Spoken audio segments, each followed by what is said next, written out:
Our European rail adventure begins at the airport. In hindsight, it was probably overambitious, stressful at times, but also lots of fun. And so our adventure begins. Here we are at Leighton Buzzard Station, about to head off for 2 weeks, travelling around Europe by train. Let's go.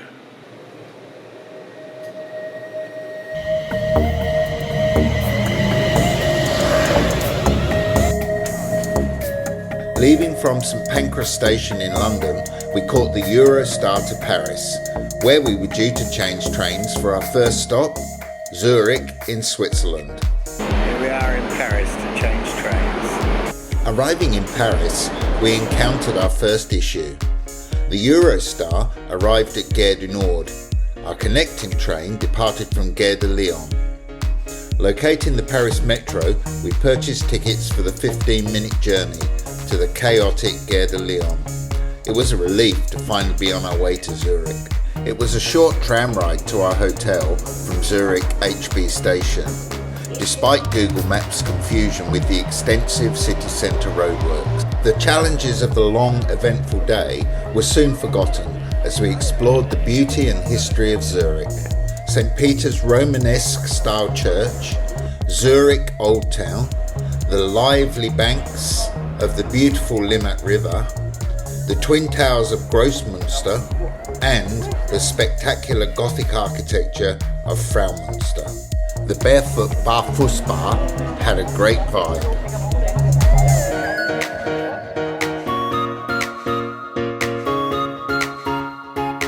Hermann Hubacker's Ganymede statue overlooks Lake Zurich from the Berkeley Terrasse.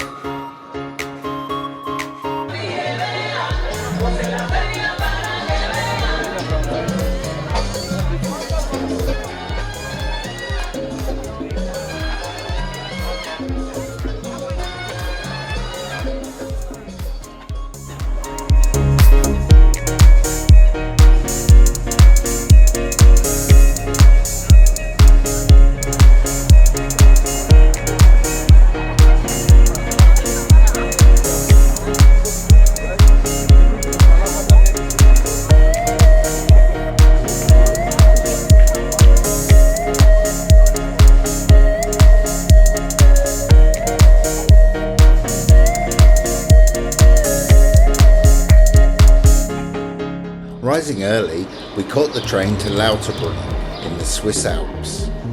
Alighting the station, we set off up the hill in search of our accommodation, Hotel Jungfrau, to drop our bags and go exploring. It's hard to imagine a more picturesque location.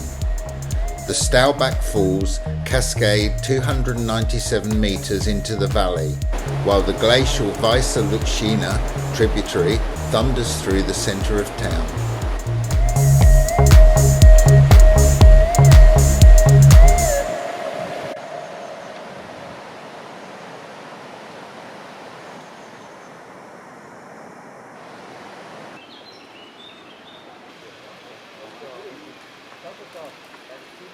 We swapped the tranquil beauty of Lauterbrunnen for hectic Grindelwald, which was holding an Eiger Alpine running event. It was nice to finally see the majestic mountain.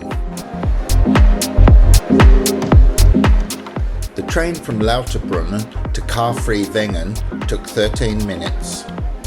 It's so peaceful, with spectacular vistas in all directions. We even managed to attend the Sunday service at the local church.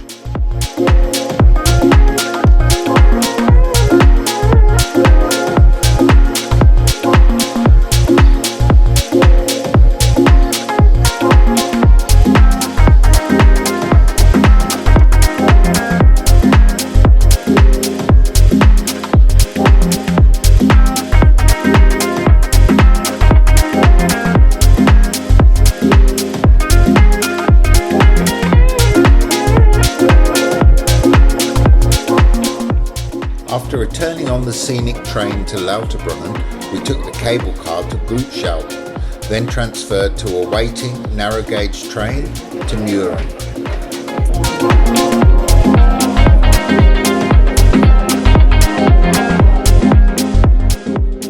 unreal view from Winterregg.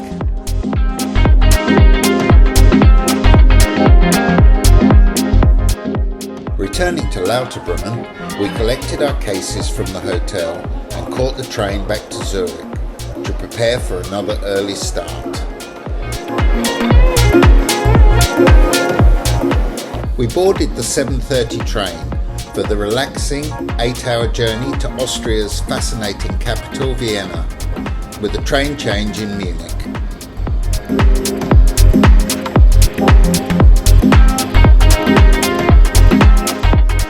After checking in to the excellent Prize by Radisson Hotel near the station, we headed out in search of culture.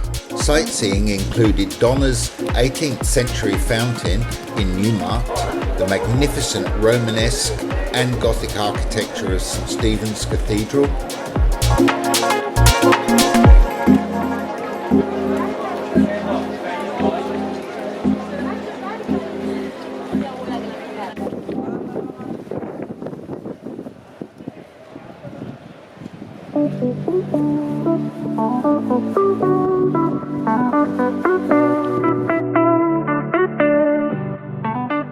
the Baroque 1679 Plague Monument,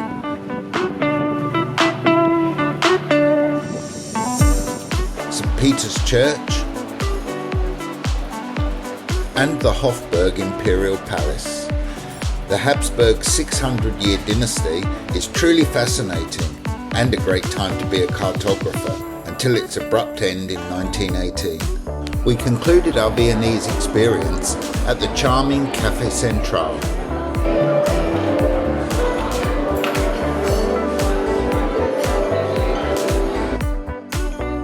Another full day in Vienna would have been ideal. The 7:10 train from Vienna to Prague took 4 hours, leaving plenty of time for us to tick off our list of attractions.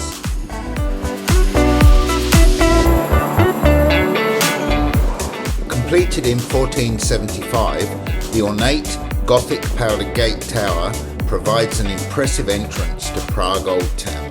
The Art Nouveau Municipal House is equally imposing. Jan Hus was burned at the stake as a heretic in 1415 by the Catholic Church. I had long wished to see the medieval astronomical clock on the Old Town Hall. It didn't disappoint.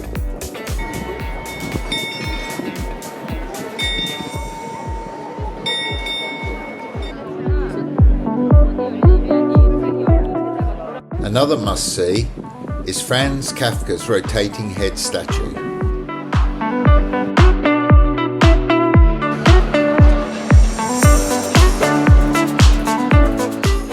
The stunning Gothic architecture of St. Vitus Cathedral.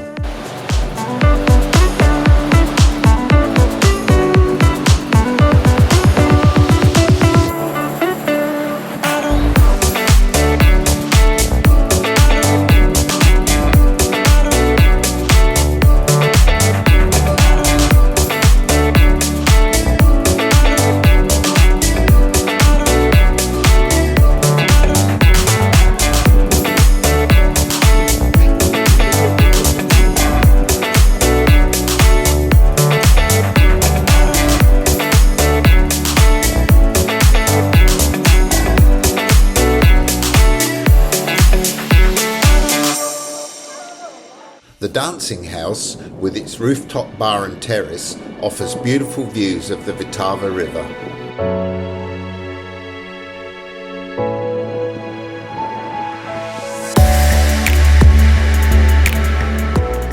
Our brief stay in Poland's capital Warsaw was a nightmare, so much so that we couldn't leave it fast enough.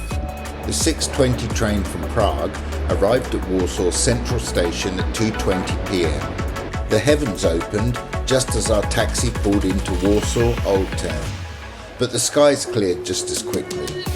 We visited King Sigmund's Column in Castle Square, the Uprising Monument, the futuristic Świętokrzyska metro station, and Joseph Stalin's shrine, the Palace of Culture and Science.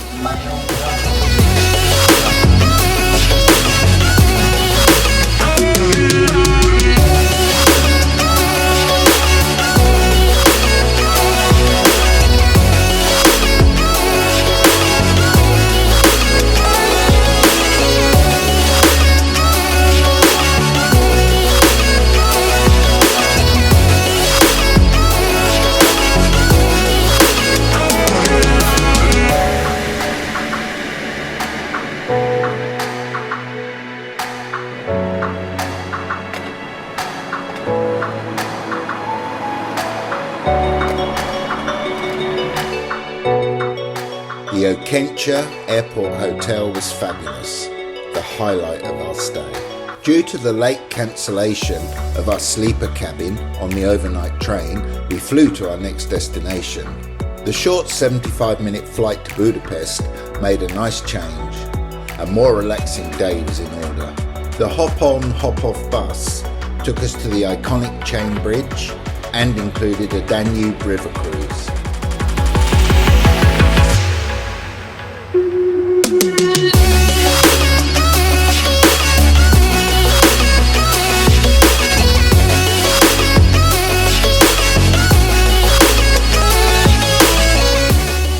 Matthias Church is close to the Instagram-friendly Fisherman's Bastion. Hungary's neo-Gothic Parliament building is an architectural masterpiece. Coffee stop at Vajdahunyad Castle and Heroes Square.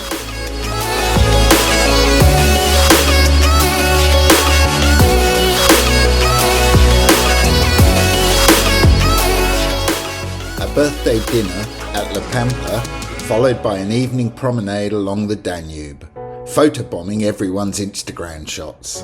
Checking out of the excellent T62 hotel, we took an Uber to Kallenfold station for the 9-hour trip to Slovenia. It was finally time to slow down and relax, or so we thought. This journey required 2 train changes, the second of which was running 15 minutes late, making it impossible to catch the connecting train to Ljubljana. Fortunately, most of the passengers were due to catch the same train.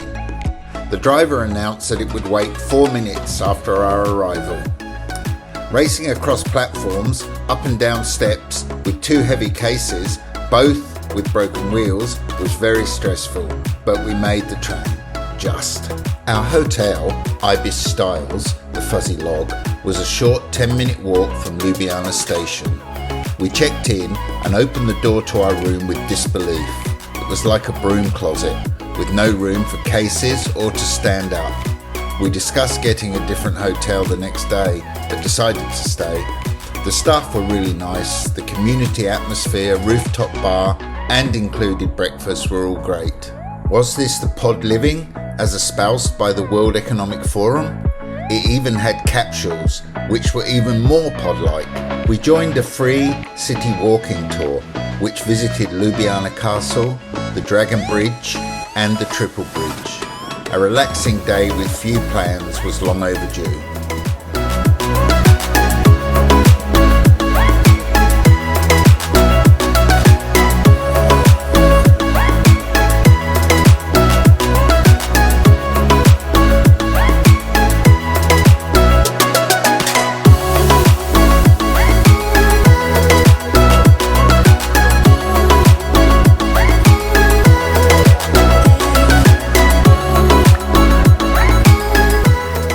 The bus from Ljubljana to Lake Bled took 1 hour and 20 minutes. It really is as picturesque as it looks in photos.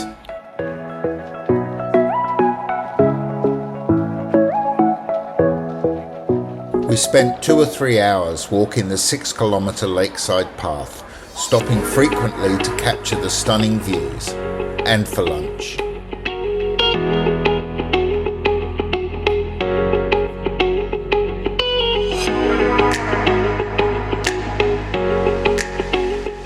Medieval Bled Castle overlooks the lake, while the photogenic Church of the Assumption of the Blessed Virgin Mary is only accessible by boat.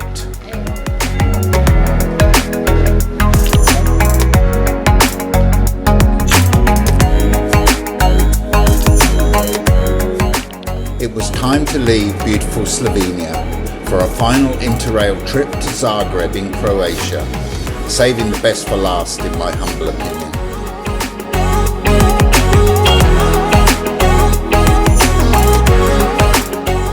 Dropping our bags at the Astoria Hotel, we walked to Ban Jelačić Square and Zagreb's historic upper town to see St. Mark's Church with its distinctive roof depicting the coats of arms of Zagreb and Croatia. Next stop was the Bandic Fountains, which refused to rise to the occasion.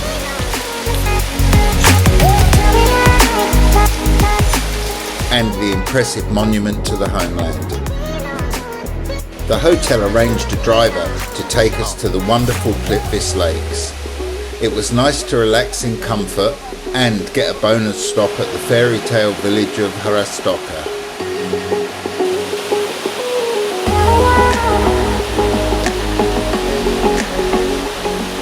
We could have walked around Plitvice National Park for hours.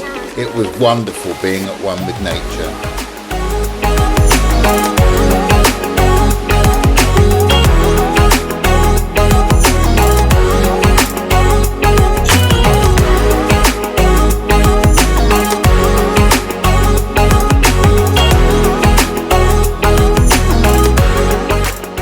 The boat ride to Veliki Slap, or Great Waterfall, and the shuttle bus are included in the park entry ticket.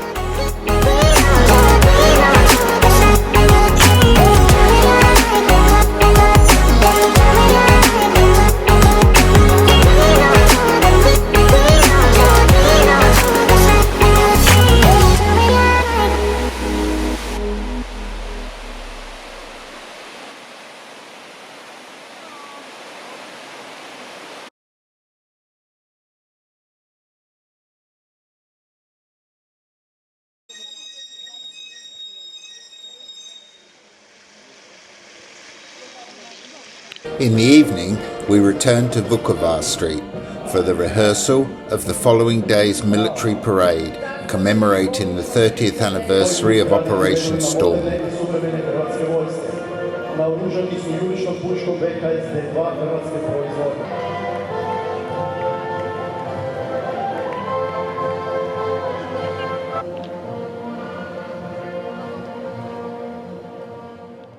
At Zagreb bus terminal, we caught the Flixbus to Crikvenica on the Adriatic coast and were blessed with perfect weather for our day at this idyllic paradise.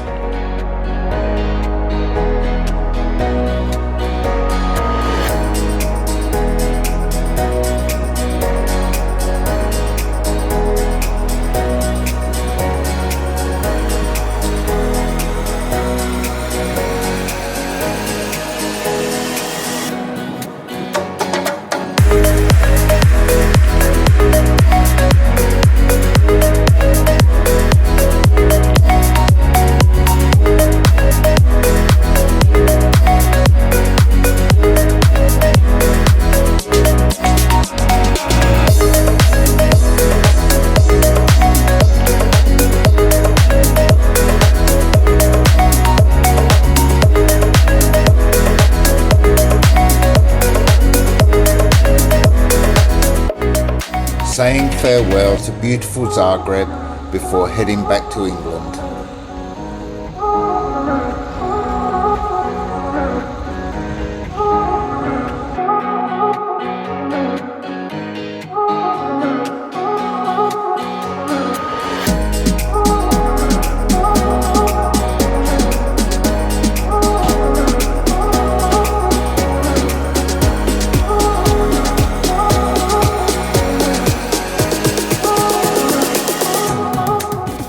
Wingrave in Buckinghamshire is the land that time forgot.